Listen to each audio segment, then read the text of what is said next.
और जानकारी हम तक पहुंचाने के लिए। यूपी में कोरोना कर्फ्यू एक हफ्ते के लिए बढ़ा दिया गया है। अब 31 मई सुबह 7 बजे तक पूरे राज्य में पाबंदियां लागू रहेंगी। इस दौरान वैक्सीनेशन और दूसरी मेडिकल सुविधाएं भी जारी रहेंगी। यूपी में कोरोना मरीजों की संख्या लगातार कम हो रही है और साथ ही रिकवरी रेट भी बढ़ रहा है। इसीलिए यूपी सरकार ने कोरोना चेन को पूरी तरीके से तोड़ने के लिए कोविड कर्फ्यू को बढ़ा दिया है। इससे पहले आपको याद होगा कि सरकार ने 24 मई तक कोरोना कर्फ्यू बढ़ाने का फैसला किया था और अब एक बार फिर से एहतियात के तौर पर इसे बढ़ा दिया गया है। अगले एक हफ्ते तक जारी रहने वाले लॉकडाउन के दौरान वही पाबंदियां जारी रहेंगी जो कि अब तक लागू थीं। कोरोना की दूसरी लहर पर काबू पाने के लिए कई राज्यों में लॉकडाउन या फिर सख्त पाबंदियां लागू हैं, लेकिन उत्तर प्रदेश में कोरोना कर्फ्यू खासतौर पर बाजारों पर लागू है। जरूरी सेवाओं और औद्योगिक गतिविधियों पर कोई रोक नहीं लगाई गई है। रोडवेज बसों के दूसरे राज्यों में जाने पर रोक है। इसके अलावा साप्ताहिक बाजार भी पूरी तरीके से बंद रखे गए हैं। बाजारों में दुकानें भी बंद रहेंगी। इस दौरान लोगों के बेवजह बाहर निकलने पर रोक जारी रहेगी।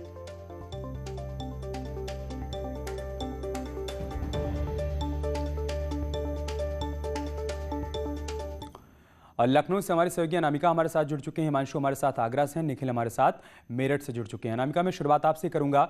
कोविड कर्फ्यू बढ़ा दिया गया है, उसके बाद किस तरह की तस्वीर देखने को मिल रही है, कितना उसका पालन हो रहा है, और लोगों को जो उम्मीद थी कि अब कर्फ्यू में थोड़ी ढिलाई बढ़ती जाएगी, उनको किस तरह की परेशानियां हैं, उनकी क्या बातें हैं?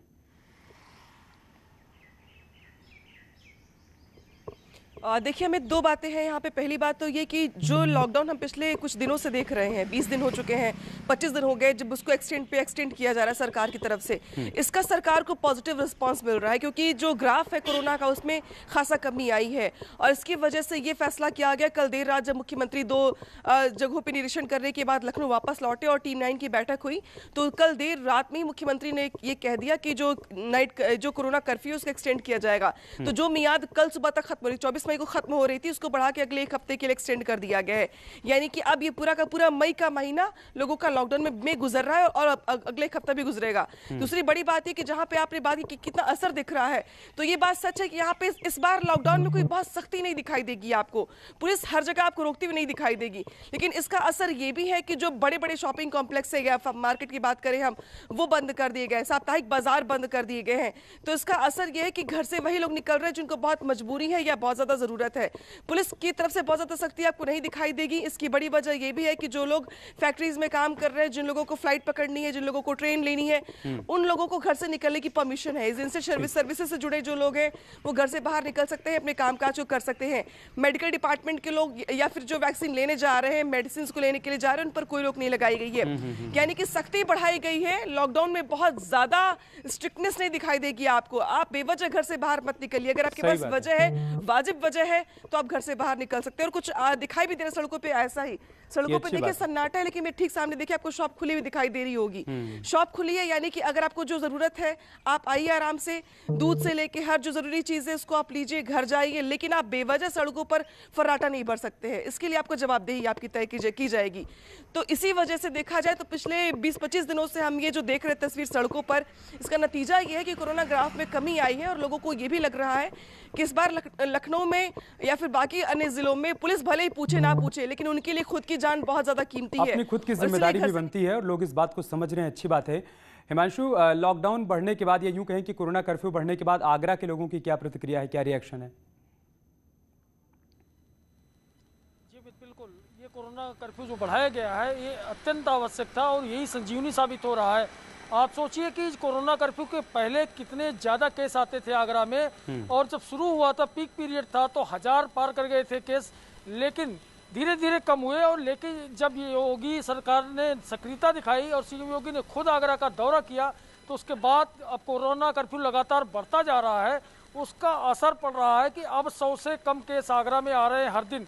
तो ये बड़ी बात है कि कोरोना काबू में आ रहा धीरे धीरे। और आप देखिए कि सड़कों पर भी वही लोग निकल रहे हैं जिनको बेहद ज़रूरी है।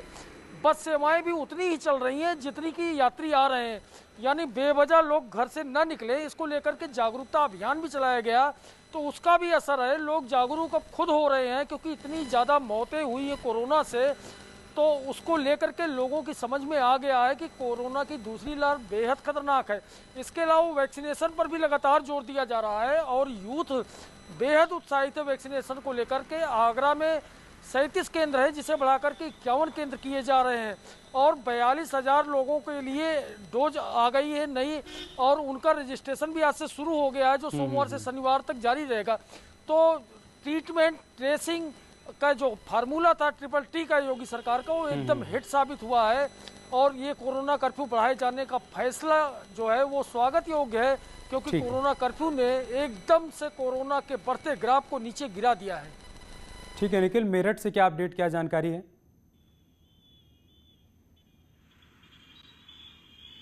देखिए, पश्चिम उत्तर प्रदेश की अगर बात करें तो मेरठ में जिस तरीके से लोगों को समझना चाहिए, लोग समझ भी रहे हैं, और जिस तरीके से सरकार एहतियात को लेकर, क्योंकि कोरोना केसेस में भारी कमी आई है, आज की अगर बात करें तो 394 केसेस है, 9 लोगों की मौत हुई है, लेकिन जिस तरीके से कोरोना का ग्राफ गिरा है उसको मेंटेन रखने के लिए कोरोना कर्फ्यू बेहद जरूरी था।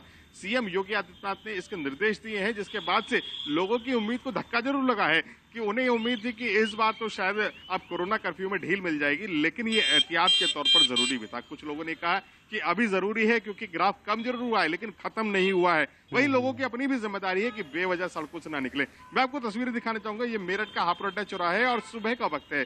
लोग अपने रोजमर्रा के काम के लिए, जरूरी कामों के लिए यहाँ से निकल रहे हैं और अपने अपने कामों के लिए जा रहे हैं, लेकिन इनमें कुछ लोग ऐसे भी शामिल हैं जो बेवजह सड़कों पर घूमते नजर आते हैं। हालांकि जिस तरीके से मौतों का आंकड़ा बढ़ा है उसने लोगों को डराया भी है और लोगों को सचेत भी किया है कि अगर बेवजह घर से निकले और कहीं कोरोना संक्रमण के शिकार हो गए तो स्थिति काफी खराब भी हो सकती है। ऐसे में लोग जागरूक तो हुए हैं, लेकिन अभी भी कुछ लोग ऐसे हैं जो सुधरने को तैयार नहीं है। उन पे ही सरकार को अंकुश लगाना पड़ेगा और शायद इसी वजह से कोरोना की सख्ती बढ़ाई गई है और लॉकडाउन 1 मई तक कर दिया गया है। लेकिन एक अच्छी खबर यह भी है कि उत्तर प्रदेश के हर जिले में लगभग 1 मई से अब टीकाकरण होने जा रहा है। ऐसे में वैक्सीन एक बड़ा हथियार है और मास्क भी एक बड़ा हथियार है। न्यूज़ 18 की अपील भी यही है कि मास्क लगाइए, वैक्सीन समय आने पर अपनी वैक्सीन भी लीजिए, जिससे कोरोना को हराया जा सके।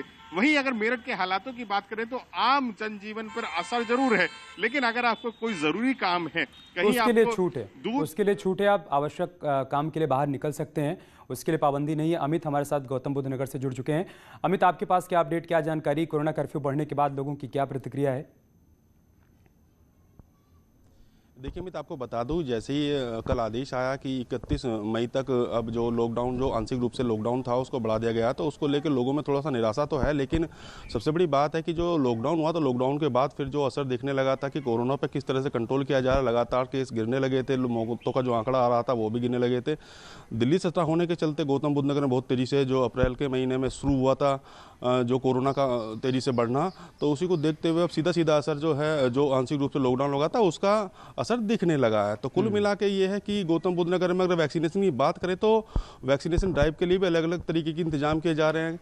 देहात क्षेत्र को ले लो या शहरी क्षेत्र को ले ले, तीनों प्राधिकरण ले लें, तो लगातार वैक्सीनेशन की ड्राइव पे काम किया जा रहा है। और आपको बता दूं, गौतम बुद्ध नगर पहला ऐसा जिला है जहां पर कार के अंदर बैठ के अपने वैक्सीन लगवा सकते हैं। पहले 2 सेंटरों पे इस तरह की सुविधा थी, अब 3 सेंटर बनाए गए हैं, तो कुल मिला के 5 सेंटर इस तरह के गौतम बुद्ध नगर में चल रहे हैं, जो कार के अंदर ही बैठ के आप वैक्सीनेशन करा सकते हैं। और आधा घंटा पहले ही आप स्लॉट बुक कर सकते हैं, चूँकि कई बार इस तरह की शिकायत आई थी कि जो बुजुर्ग थे वो लगातार जो सेंटरों पर जा रहे थे तो लंबी लाइन होने के चलते वो परेशान होते थे। उस चीज़ को देखते हुए जिला प्रशासन ने यह निर्णय लिया कि अब जो कार के अंदर ही बैठ के बुजुर्ग और 18+ जो अपने वैक्सीनेशन लगा सकते हैं, और जो सेकंड डोज है उसके लिए भी आप स्लॉट बुक कर सकते हैं। तो कुल मिला के गौतम बुद्ध नगर में सबसे बड़ी प्राथमिकता है कि जो वैक्सीनेशन की ड्राइव है उसको जोड़ दिया जाए। दूसरी चीज़ ये कि कोरोना के लगातार जो ग्राफ गिरा है उसके भी पीछे यही कारण रहा है कि जो आंशिक रूप से लॉकडाउन लगा है और जो अब एक्शन किया है, इसका कहीं ना कहीं फायदा मिला। दूसरी चीज, गौतम बुद्ध नगर निर्माण कार्य पे पहले से भी कोई रोक नहीं थी, औद्योगिक नगरी है, तो लगातार औद्योगिक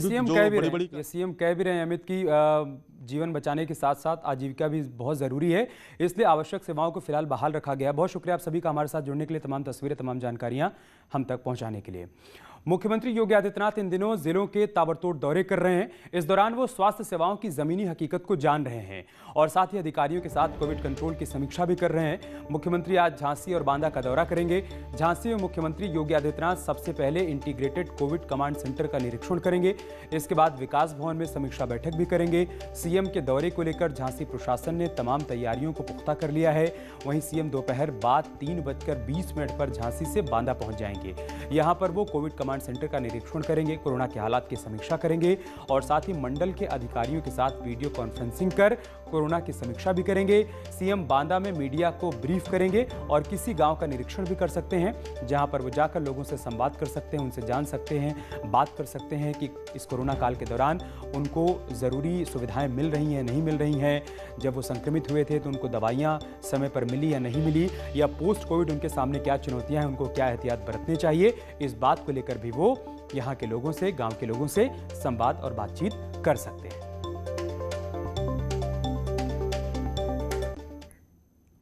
यहाँ रुक रहे हैं एक छोटे से ब्रेक के लिए, जल्द लौटेंगे कुछ और खबरों के साथ।